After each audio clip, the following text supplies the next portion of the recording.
All right. Today's letter comes to us from Little Tina. Little Tina writes, Dear George G, it's going to be better for the economy if Donald Trump wins the election or if President Biden wins the election.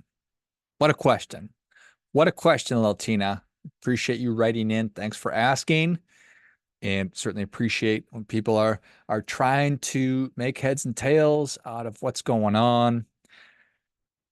But I think unfortunately, the answer is probably neither. I uh I don't have a lot of confidence in either one of these people. I'm really fond of South Park's take on presidential elections, saying that it's always between a giant douche and a turd sandwich.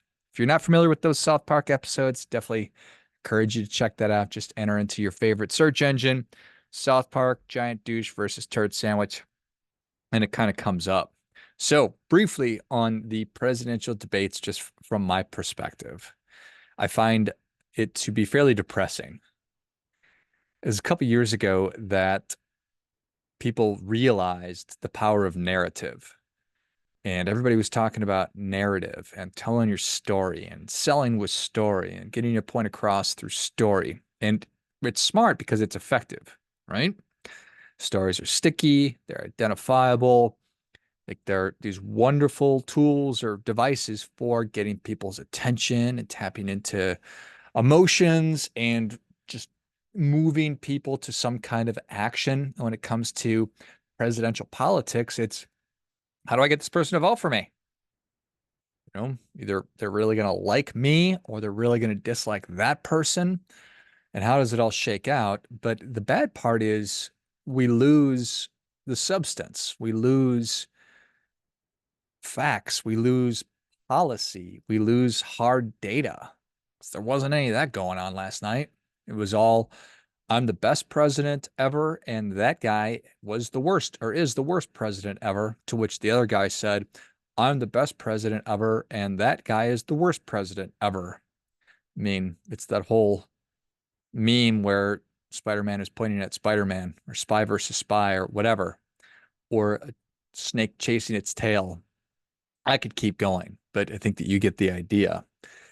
So fundamentally, well, let me continue with that, not the analogy about snakes and chicken and eggs and stuff like that, but rather, wouldn't it be better if we demanded plans, if we demanded policies, and the candidate had to submit in advance evidence of their record and then a written plan? So instead of these two people bickering about, oh, well, my unemployment was this and your unemployment was that. So we would just know because that's knowable. Find one source of information that people agree on, factual data sets. It said during Trump's presidency, here's what happened. During Biden's presidency, here's what happened. And we can have a conversation about why it is and what caused that and all that stuff. But at least we would know. We would know the actual data versus just sort of all everybody's looking in the rearview mirror and saying the other person's dumb. I want to know what actually happened. But then more importantly, what are you going to do to actually solve these problems? Or rather, to at least slow down our acceleration off the cliff. It's like, are you going to how capable are you going to be of stopping what is currently a catastrophic slide and a slide that's getting faster and faster of a vehicle, which is the country, careening off the side of a mountain, which will then result in the vehicle barrel rolling down the side of a mountain, exploding, and everybody dies in a horrible fire. Because from my perspective, that's where we're at right now. And I didn't hear anybody say anything about what they were going to do about any of it.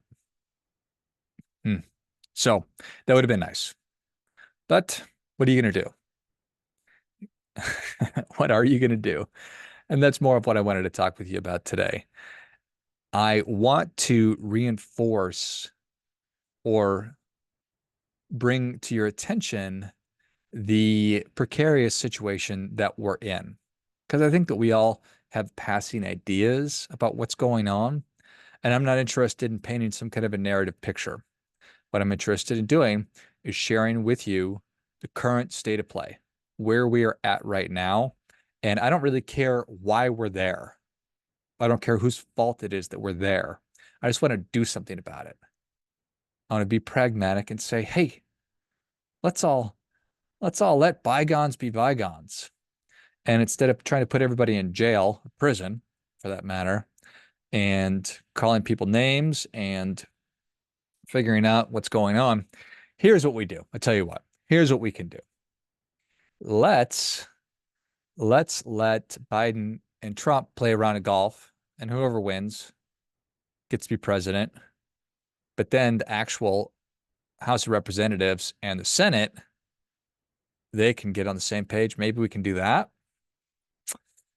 Come up with some policies that actually make sense. That's probably not going to work either. Shoot. What are we going to do?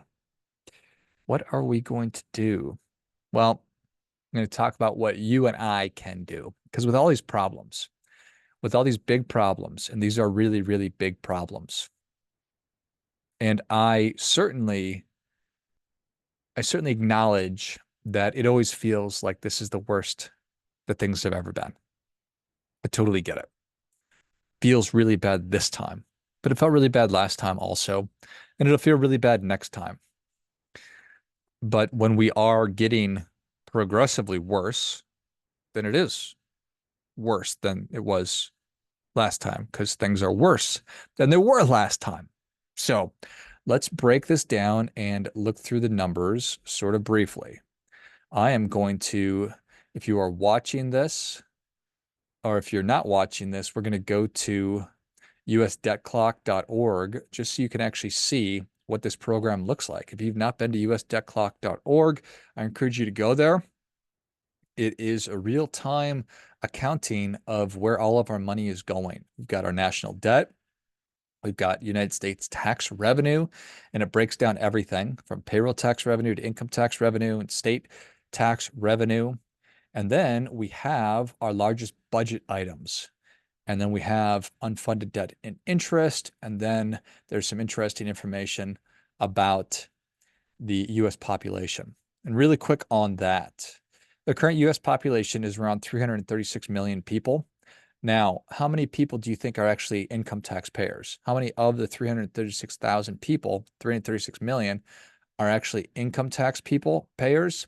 First and foremost, out of the 336 million, 161 million are actually in the United States workforce. Okay, so about half of the population is in the workforce. How many of those, or how many of the people are actually paying income tax? That's 129 million. So well below 50% of our population are actually paying income tax. So I think that a lot of people are commonly surprised by that. I think it's an interesting thing. You could see that the United States national debt is currently standing at $35 trillion. Oof. And the current tax revenue is just under $5 trillion. And what our spending is $6.7 trillion. So we're taking in, obviously, $5 trillion a year in revenue, but we're spending 6.7 trillion. So there's our budget deficit right there. Now, the largest budget items of the United States of America, there's 4 areas now. It used to really only be 3, now it's 4.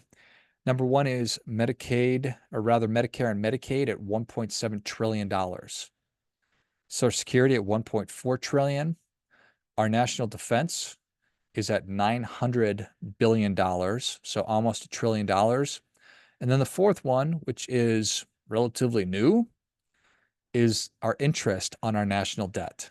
So as interest rates have gone up, that obviously has a profound impact on the amount of interest which is accruing and then adding to the national debt, which is obvious, right? So that's currently $880 billion. So getting close to the same amount of money that we're spending on national defense / war. If interest rates are 0, well, that number is going to start growing a lot slower. Won't grow at all. When it's at 5, it's obviously going to grow 5 times as fast than if it was at 1. So you certainly get that. Okay, interesting, right? I find that to be interesting. So just those numbers right there, those are giant, giant, giant numbers. If we were to look forward into the future on this day in 2028, currently the national debt is just under $35 trillion. 4 years from now, it'll be $47 trillion. So there you go. National interest on our debt, almost $3 trillion. So giant numbers again. So I would encourage you to go to usdebtclock.org and check that out. So it's instructive. So instead of just thinking about narrative and everything else, you could think about there's the actual facts, numbers, data behind what's going on with our nation's finances. Is that what the economy is? Well, no, but it does talk about employment on there. And stock market, I think that oftentimes we confuse that with the economy, but that's currently doing pretty well. But if that were to go sideways, how would that make you feel? It'd certainly make you feel differently. So there's so much going on there. But foundationally, winter is coming. Winter is coming. Just in 4 short years, the national debt's going to be $47 trillion. The interest on that alone will surpass Medicare and Medicaid. It will surpass Social Security. It will surpass defense and money available to fight foreign wars, which we all of a sudden seem to have a giant appetite for. So, which one of our candidates currently, Trump or Biden, has the appetite or the will to do anything about it? And I don't know that there's an answer to that question. But we should be asking. And fundamentally, what can you and I do? Again, kind of circling back on that. Whenever you're looking at these giant problems, it does feel certainly disengaging. It can give you a sense of hopelessness, which is fair and true because there's very little that you and I can do about those massive numbers, other than just put our hope and faith in our elected officials and become a little bit more involved and become more proactive in reaching out to every single one of our elected officials, advocating for more prudent financial management. And then let me take that one step further. I certainly talk a lot about being financially responsible, being fiscally responsible in our own lives, within our own households. That's the thing that we have absolute control over. Obviously, I don't have any control over the circumstances of my life. If I become sick and I need medical care, if I get in some kind of accident, those things are not self-inflicted within reason. But the rest of it, the things I do, assuming things are going along swimmingly for me and I don't have any kind of outside crazy stuff happening to me, how I'm allocating and making decisions about what I'm spending money on and what I'm investing money in and how much I'm earning and all that stuff, I do have control over. And that's what we need to focus on. Because if we all focused on that, we would be in a much better situation than we are. Talk a lot about holding yourself to a standard, understanding what the standard is, the way that you conduct yourself, the way that you operate, and the way that your family and your household operates. Holding yourself to a standard and understanding that you need to position yourself for success so that when things do come our way or taxes go up or taxes go down, is Social Security going to be there? Is it not? Am I going to have access to Medicare, or am I going to be responsible for all this stuff in my retirement? That I'm at least positioned to roll with the punches or to absorb any blows that might be there. Because God willing, everything will be just going great. And God willing, that modern monetary theory is correct. I hope that it is. I hope that none of this matters. I hope that debt doesn't matter. And I hope that if we do keep printing money and our debt miraculously goes away or just doesn't matter anymore, the horrible inflation is going to continue. I hope that that's all true. It doesn't make any sense to me, but I certainly hope that it's true. Like, why would I hope anything other?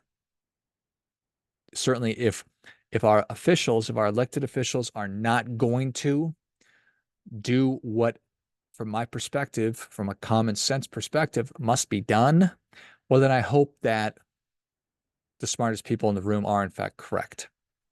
That people making monetary policy and making decisions about interest rates and this, that, and the other thing are actually correct. But what can you and I do right now? What can you and I do? Number one. Number one is you need to get an emergency fund set up. Get cash on hand set up. First step is $1,000. So it behooves you to open up an account, savings account that is separate from everyday checking account, and do everything that you can to get that number to 1,000. That's the beginning of your emergency fund. The next thing I want you to do is to start paying yourself first. If you're not currently in the habit of putting money away for your financial priorities and goals, we need to change that. So we accomplish that in a couple of different ways. If you're at a company that has a 401k, enroll in the 401k, even if it's just at 1%. If you're not, then open up an individual retirement account or IRA. Go to any financial company or your bank, open up an IRA, and start making some contributions. Do it on the first of every month. You pay yourself first before you pay everybody else. You put your needs and your priorities ahead of everybody else's, and your families ahead of everybody else's, which is exactly where they need to be. Step number 3 is I want you to get 1 month's worth of expenses saved up. Now, this demands that you understand what your cash flow is and that you have a budget and you understand all of your fixed expenses and have a pretty good understanding of your variable expenses. So you have a budget, you put that in place, you're tracking it, so you understand, okay, my monthly expenses are $3,000. So now I need to get to $3,000 total. So I've already got the 1,000, the initial emergency fund that I was setting up. I need an additional 2,000 to get to the 3,000, which again are my monthly expenses. So whatever your monthly expenses are, that's what you want to strive for and work hard to get there. I know that none of this is easy. I'm not saying that it is, even though I say it so freely and so easily, but I understand and appreciate just how hard all this is to do. Then from there, should you find yourself in a position where you have consumer debt like credit card debt, that's the next step. Let's put together a plan for getting out from underneath that credit card debt. It's one of the worst things. All debt is not good, but certainly credit card debt is soul crushing and financial future destroying and everything else. So get mad. I advocate for the debt snowball, which simply means if you got a handful of credit cards, you start with the smallest balance first, regardless of what the annual percentage rate or APR is. Just knock out the smallest balance. Got a card with $500, a card with $1,000, a card with $1,500 in a balance. Knock out the $500 balance. However long that's going to take you, and then move on to the next one, then move on to the next one. Okay. So however long that takes, if that takes a year, if it takes 3 years, that's what we need to commit to. Live debt free, at least from a consumer standpoint. I don't care about a mortgage. I don't consider that to be, wouldn't it be great if we could all just pay cash for our houses and our cars? But meanwhile, in the real world, we sometimes need to take advantage of financing. So do that, get your credit cards paid off, and then let's get to 2 months worth of expenses saved up, then 3, then 4, then 5, and then eventually 6. Again, sounds easy, does hard. Totally get it. But that is financial security right there. Number 1 is you're going to have financial peace of mind. You're going to be a lot less stressed. You're going to be a lot less anxious regarding your finances. You will have been saving money. You'll have proven yourself that you are fully capable of making whatever changes, sacrifices, or investments are required to get ahead financially. So you've done that. You've shown and demonstrated that you've got the grit to pay off credit cards and the ability to focus single-mindedly on a goal. And these are nothing but extremely virtuous things that'll help you be, frankly, a more virtuous person, frankly, a stronger person, a more disciplined person. And that's what we need. We all need collectively to come together, to become stronger, to become more committed to making sure that we are fiscally responsible. And when we do that as citizens, then I think that everything else will fall into place from there. So let's do bottom up. You know, I am a I'm a financial populist for sure. I believe in the power of the individual, believe in you and your ability to do what's necessary to become financially secure, to become find financial security, and then get on the path to financial prosperity. I know that you're fully capable of it. I see people do it every day. You've got great folks like Dave Ramsey who are helping people get out of debt, and lots of other people. So many wonderful people working to help others become more financially sound, more financially secure. And again, if we all do that, what's going to happen is the people that you have influence over, your loved ones, people in your community, they're going to see that, and you'll be an inspiration and a model for them and their behavior as well. And that's nothing but a really, really wonderful thing. So can't encourage you to do that enough. So step up, be bold, make a plan for yourself and your life when it comes to your money and everything else for that matter. While you're thinking about money, you might as well be thinking about the other stuff too. As much as we can, I want you to be a good steward of your most valuable resources. That's time, attention, energy, and money. And if you're doing those things and you're getting to the point where you're saving 15% of the money that you earn, if you're putting that away for your financial priorities and goals, you really do set yourself up for success. And the earlier you can do that, the better. And fundamentally, what I talk about is that there's never going to be anybody more interested in your financial success than you are. That's because it's true. Donald Trump, Joe Biden, they may be, I hope that they both have our best interests in mind and in heart. I really do. I hope that every member of Congress has that as well. I hope that our Supreme Court justices and everybody that's job it is to represent us in our interests, I hope that they do, in fact, have our best interests in mind. And I hope that everything that works out, I hope that all the plans work out so long as those plans are for our benefit and that all these people are doing what they actually say they're going to do. But that being said, I'm going to bet on myself first. And I want you to do the same thing. Because again, winter may very well be coming. And so we need to act accordingly. You got to be chopping wood all day long, all summer long, be chopping wood. Not because you need to burn it right now, because when winter does come, I'll have to burn it. So you'll be ready to go. You'll have it all stacked up, side of your house, covered with a tarp, be able to go pull it out as you need it. Keep yourself, your family warm. That's what we're talking about. Make a plan. All right. Well, little Tina, thanks so much for the letter.